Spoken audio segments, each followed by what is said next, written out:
What's up, CitySurvivalist? Just on a side note, did kind of a hand rub finish on the behemoth. Turned out okay. Still got some deep scratches, but I think it looks a lot better. Well, anyway, get to the matter at hand here. You want to know a little bit about coins? Well, I've been around the coin carousel one time, and I'll tell you right now, it takes only one time to figure it out that you shouldn't be there. Okay? Well, anyways, let me break down the argument of numismatic coins. Here's some numismatic coins here. I got some Morgans. I got some peace dollars, which are never for sale. They're heirlooms given to my mom by my grandma. So they'll never be sold. And if I were to sell them, they'd be common dates and would probably only go for melt. At least that's what the dealers always tell you. When you first get into coins, the dealers always tell you something that, the nature that, well, you have two values. You have numismatic value and melt value. And the idea is that you can always sell them for numismatic value and get more money for your coins. Okay? But the problem is that when you go to sell them, who do you sell them to? Well, typically another coin dealer.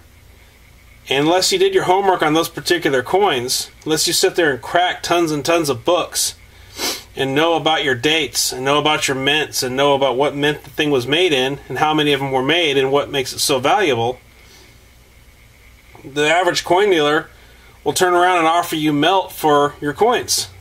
So in other words, you come in here with, like, say you have these rare, well, there's one of these out of the mints, they're like $6 grand.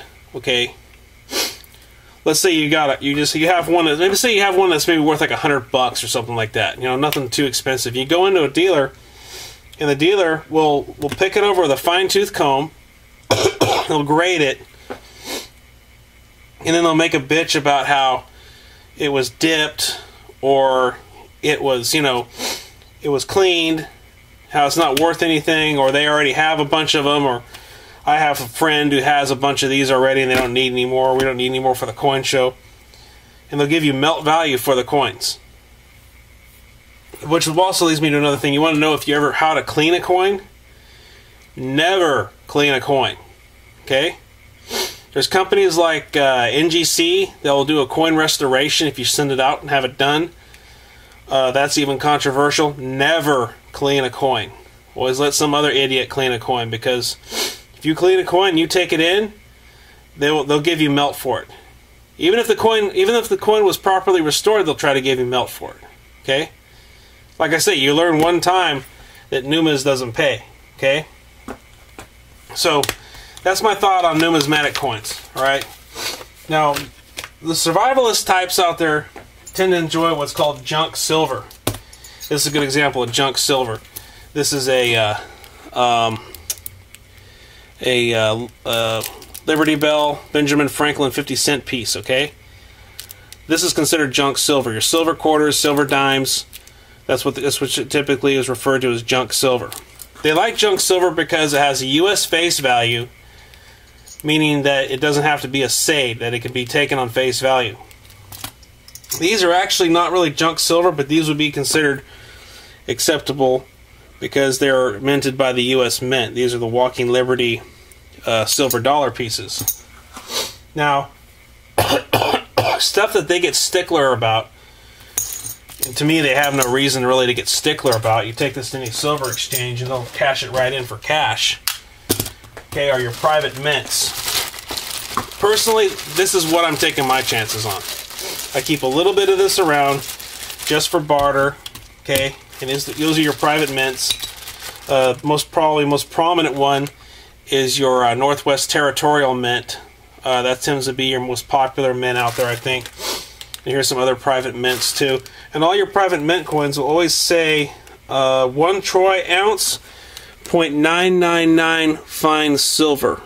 Okay, you look for that on your coins. I mean, not on your coins, but on your private mints and your bars and your private mint rounds. Even this one here is a St. Gaudens copy. Another thing about copies is interesting. It's illegal, well, not illegal, but in the back of a copy of an old style coin, you flip it over, it must say copy. Okay, this one here says copy 999 fine silver. But according to the ANA, American Numismatic Association, if it's a copy of a coin, like a classic coin, it has to state that it's a copy. Okay, that's another thing to remember there. But I keep these around here just as a barter tool. And some of your older survivalist types will try to, like, when the shit hits the fan, they'll try to talk you out of your stuff by saying that, well, they have to pay so much money to take it into an assayer because it may be fake. That's a good way how they talk you out of your silver. That's how they get more silver out of you, essentially. So as a safe measure, you could actually, you know, load up on some 60s silver dimes and silver quarters. You can find a lot of those at your coin shops. Now for publications, if you're really interested in numis as a hobby, you don't mind sitting there memorizing tons and tons and tons of information, good books to have around for numismatic grading is coin grading books. Like here's a PCGS coin grading book. PCGS is one of the services. They do what's called slabbing. Same as NGC, you send your coin in, they put it in a plastic slab with a mint state grade on it, and it's an objective opinion. In other words, a dealer can't sit there and stickler you and saying, well, it's only worth so much because it has a scratch. They have experts that grade for you to take the guesswork out of it. Here's another one I bought a while back called Coins, Questions, and Answers. This is actually kind of interesting. This talks a lot about actually the banking system in the 1800s. I thought that was kind of trippy.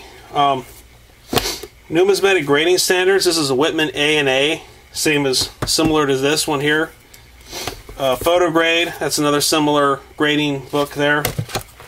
The kind of the Bible of it all is the official Whitman's Red Book. These come out once every year, and these guys have your mintage, your values per grade.